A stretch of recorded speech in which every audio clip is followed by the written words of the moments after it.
Alors, bonjour, mesdames et messieurs. Merci beaucoup d'être là à notre assemblée du 3 août à la municipalité de Verchères. Alors, c'est encore par vidéoconférence que l'on fait notre assemblée à cause des différentes indications qu'on a eues. Alors, on poursuit. On a très hâte de pouvoir faire nos assemblées en public. Et voilà, on va continuer de suivre la situation. Alors, ce soir, on a un ordre du jour intéressant. Alors, on va commencer tout de suite avec l'approbation du procès-verbal du 6 juillet 2020 tel qu'il a été lu. Est-ce que quelqu'un pourrait en faire la proposition, s'il vous plaît? Alors, M. Marotte, merci, et Mme Filion. Oui, parfait. Pour l'approbation de la liste de comptes, alors c'est une liste de comptes du 31 juillet 2020. C'est un total de 1 359 090,23. Alors, on a regardé cette liste de comptes, on a posé nos questions, on est prêt à adopter cette liste. Quelqu'un peut proposer, s'il vous plaît? Merci, M. Ménard et Mme Boisvert. Appuie. En correspondance, on avait un seul élément qu'on voulait partager avec vous, c'est la confirmation de l'aide financière du programme d'aide à la voirie locale.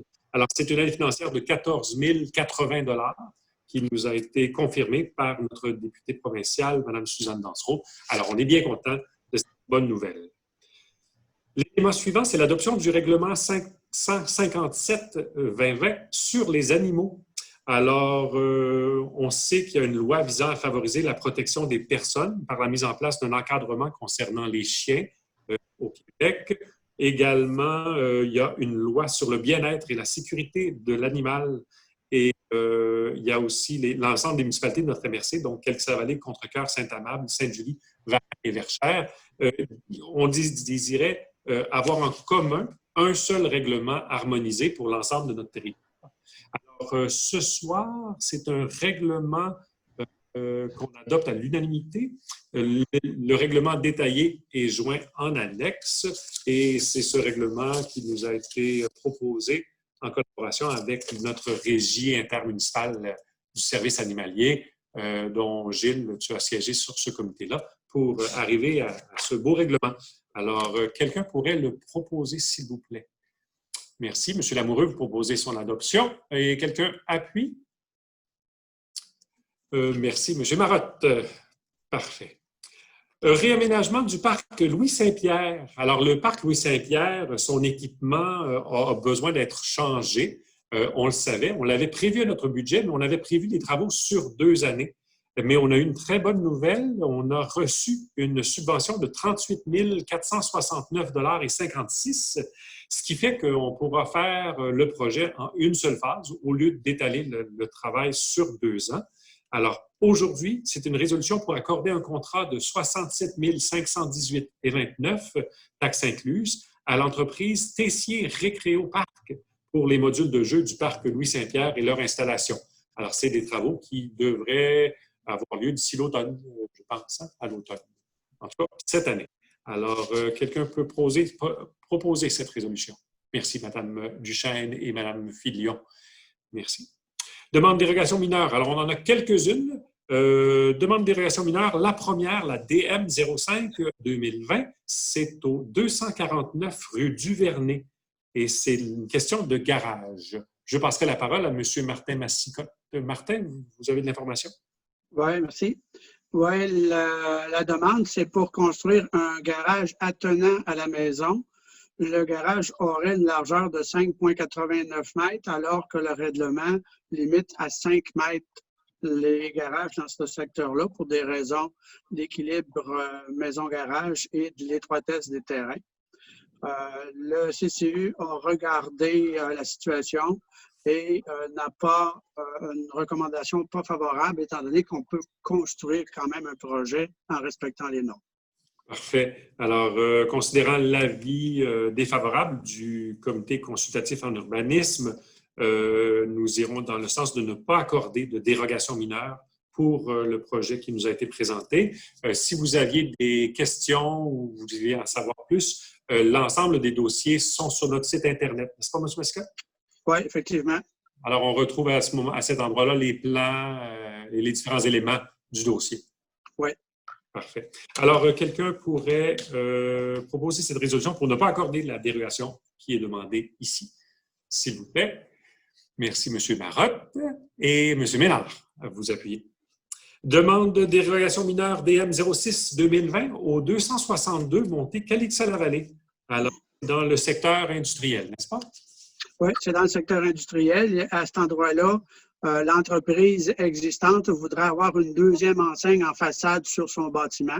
La réglementation la limite à 1, mais dans son cas, il y a plusieurs services à la même adresse et le total des deux enseignes reste quand même dans la norme que s'il y en avait fait juste une au niveau de la superficie. Et étant donné le type d'enseigne proposé en fonction du type architectural du bâtiment, le CCU donne une recommandation favorable. Parfait. Alors, on va dans le même sens. Quelqu'un peut proposer cette résolution pour accorder l'installation d'une deuxième enseigne. S'il vous plaît, merci, Mme Filion et Carole Boisvert. Merci beaucoup. La prochaine demande de dérogation mineure, DM 08-2020, c'est pour le 169-171 rue Joseph-Bertrand.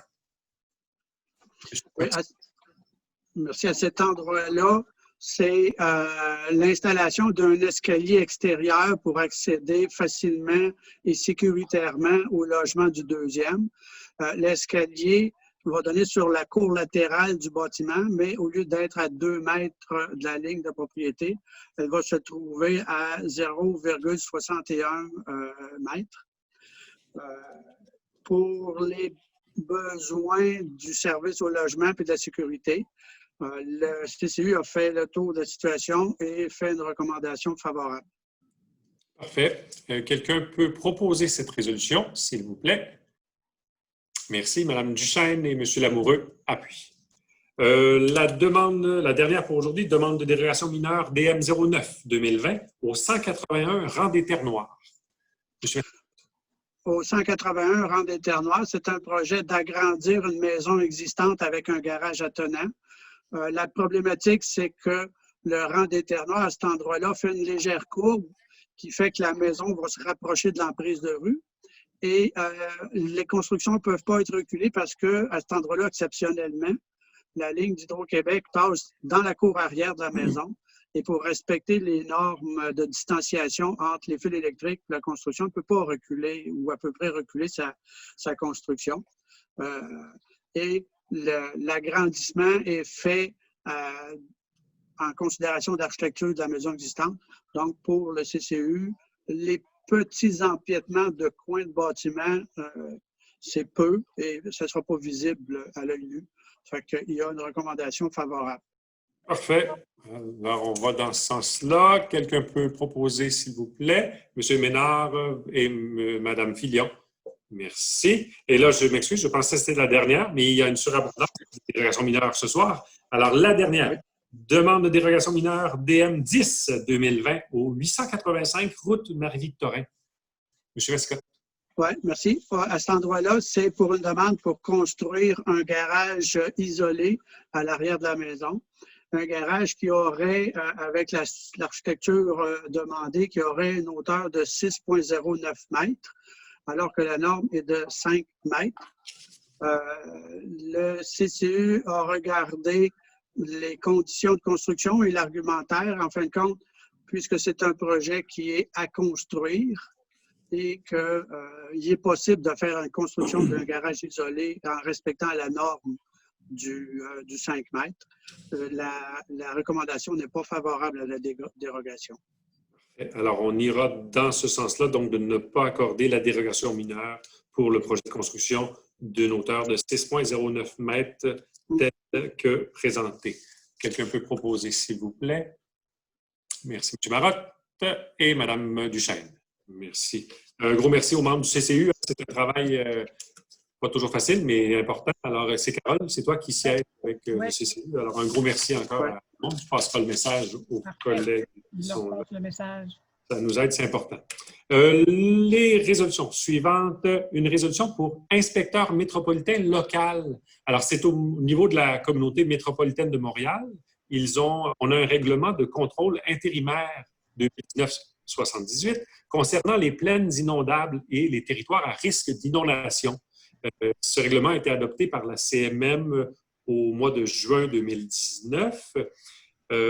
Maintenant, ceci étant dit, on n'avait pas nommé d'inspecteur pour pouvoir justement agir concernant ce règlement-là. Alors, ils ont demandé aux différentes municipalités de nommer des inspecteurs métropolitains locaux. Donc, chacune des municipalités doit faire un exercice pour nommer certaines personnes. Alors, nous passons une résolution aujourd'hui pour informer la communauté métropolitaine de Montréal que les personnes suivantes agissent à titre d'inspecteurs métropolitains locaux sur son territoire. Alors, on nomme les personnes M. Martin Massicotte et M. Jean-Claude Brunel. Quelqu'un peut proposer, s'il vous plaît, cette résolution? Merci, Carole. Et M. Lamoureux, s'est appuyé.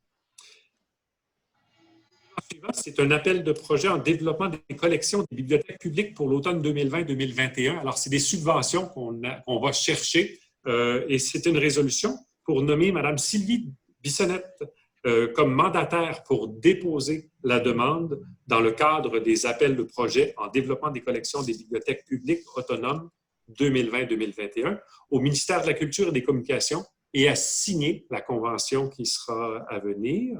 La municipalité de Verchères s'engage à financer la totalité du projet, y compris la subvention du ministère de la Culture et des Communications. Alors, quelqu'un peut proposer ceci pour notre bibliothèque. Merci, Mme Duchesne et M. Ménard. Merci beaucoup. Ce qui nous amène à notre période de questions.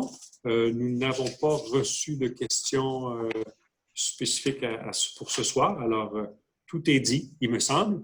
Et pour la clôture, l'ordre du jour étant épuisé à 20h10, alors 20h09, quelqu'un pourrait proposer, s'il vous plaît, la levée de l'Assemblée. Merci, Mme Boisvert et Mme Filion. Merci beaucoup. Merci tout le monde d'avoir été là. Restez en santé et j'espère qu'on va se revoir en personne très bientôt. Merci beaucoup. Bonne journée.